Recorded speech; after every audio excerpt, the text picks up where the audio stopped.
Hey, it's Gene. Breaking my own rules here by talking about, things really I shouldn't be sharing with other people, but, I think it's absolutely relevant. We're at a low point here at the observatory, and wondering, what the universe is going to deliver next for us. But, you have to have some anchorage point, I suppose, for better words, in life, because you could drift off easily into the abyss. I wanted to tell you and share a story with you guys, and I'm really wondering whether the person that told me this story is going to be watching this, and so I hope I recall it as truthfully as possible, and I will not mention the name of that person. But we go through hard times. This person told me, I don't usually hook up with the subscribers and chat with them personally. We've got obviously our superstars, which we share the data to and from. We try and keep it really at a professional basis.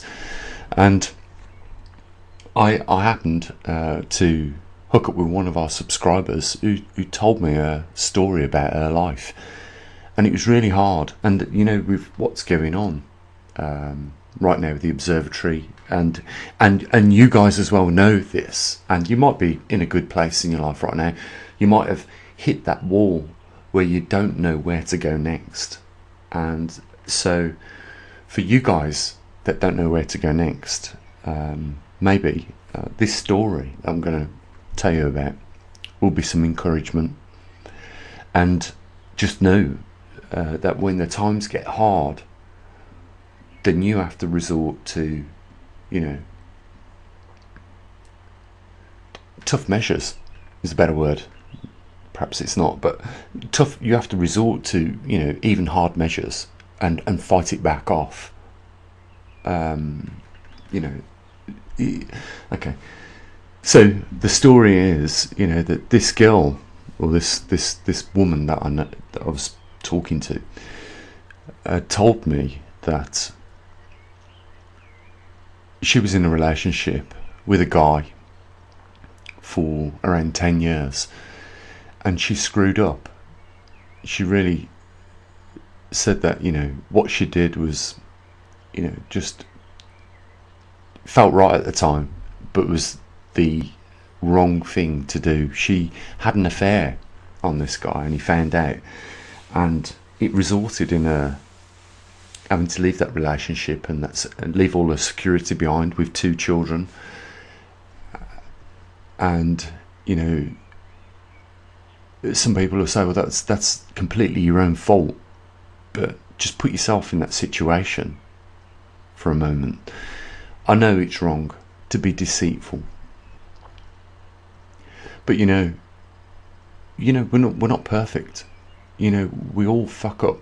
We make mistakes, and this is what she was explaining to me. She knew she had made a mistake, but the guy who she broke up with was a bit of a one, so to speak, and said to her, what, you're going to be eating grass for the rest of your days.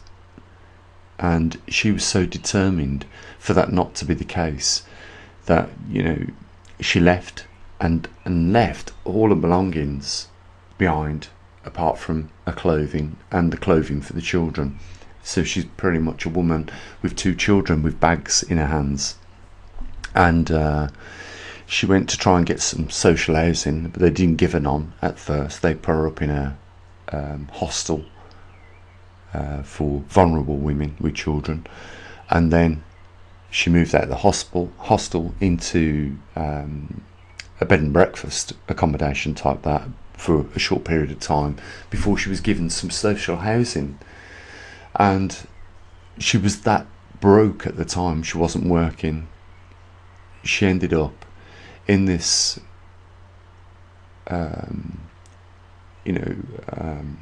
area which is You know, if you get these areas in every country, in every city, where it's a deprived area, and there's a lot of social housing, and you know, she found herself in one of these like ghetto types of places with the two children, and had zero cash. So when they give her the keys to this property, it was just her, her clothing, and two children. And what very little money they had, I suppose, was spent on food, and food that they could cook probably without even a cooker at that point in time. But she told me this one evening that there was, you know, there was no beds, there was nothing. There was just her. It was cold. I think it was in, you know, December or something like that. So it was freezing cold, and they had to lie on the floor, which was not carpeted, and, you know, put the clothing and the coats on them to keep warm. And it was that determination that pushed her forward. And she'd told me she'd really hit the lowest of the lows, and, you know, she was foreign, you know, so it's very difficult to get, you know, in the UK. Let me tell you something now. There is a problem I do emphasise with foreign women. You know, they always seem to have factory work because it's simple. They can be shown what to do and they can just repeat it. It's very difficult if you're not fluent in the language to get, you know, some of the better paid jobs, let's just say that. So it was difficult for her. And she told me that, you know, at one point she turned to prostitution, you know, in order to put things in the house and feed the children and just survive. Because what was driving her was the fact that what her ex-partner had said to her, you will be eating grass for the rest of your days. She just didn't want to accept that fact, and she wanted to prove him wrong. And she got into that fight where she was going to do whatever she needed to do to protect and keep those children at whatever level she could, you know, do in order for them to be healthy. And this is what I'm saying, you know, when you reach the last minute, you do anything you physically can. And sometimes some of us are presented with, you know, that situation where it is flight or, you know, die. So you either get to that point where you're gonna, you know you're gonna die, or you're gonna go down in the next punch of that boxing match, but you're gonna find something within yourself that is gonna fight back, and you're gonna do whatever you need to. You're gonna draw on anything you need to keep up the fight. That is really the difference between surviving and dying. It's really important, guys, you know, that you take this on board, because, you know, well, let's just face it, we can all find ourselves in those situations where we reach desperate measures. It's just, what are you prepared to do? You know, in this case, she was even prepared to sell herself. And she told me, you know, that, Jean, it's not easy for women that do these things. It's really hard. You know, the men, because they're handing over cash, think that they own you at that point in time and can do anything they want to you because they've paid for it. They then treat you like an object. And I just never even thought about that. You know, we know that prostitution exists, but we don't have the empathy sometimes to think about the reasons or the desperation behind it.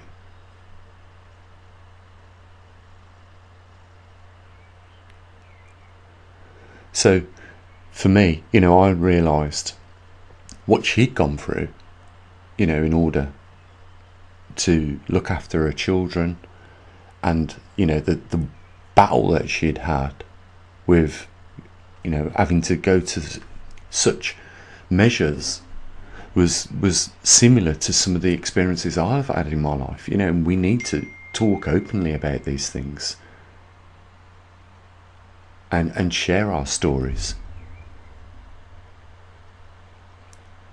because we're not all perfect. Your Hollywood film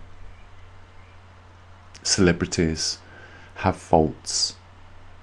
They have problems in their lives. We all find at some point ourselves in that situation where we've got to fight like crazy to get out of it, and you've got to summon up some form of energy from somewhere to deliver that fight. Otherwise you're going to go down.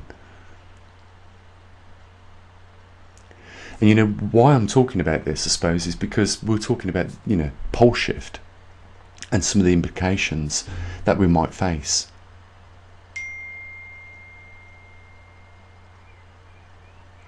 And that we might find ourselves in some very difficult and awkward places, and we might feel that it is time to give up.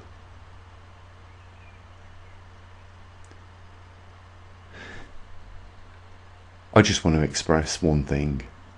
I've found myself in situations which have been very difficult, and I've come across people that have had very difficult situations and overcome them. And the only way to overcome them is keep the gloves on and keep in the fight.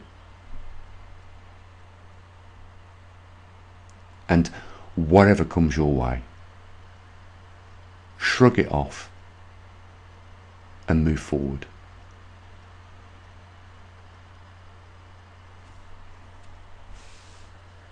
It's been emotional. Guys, you have an amazing day. As always, bye for now.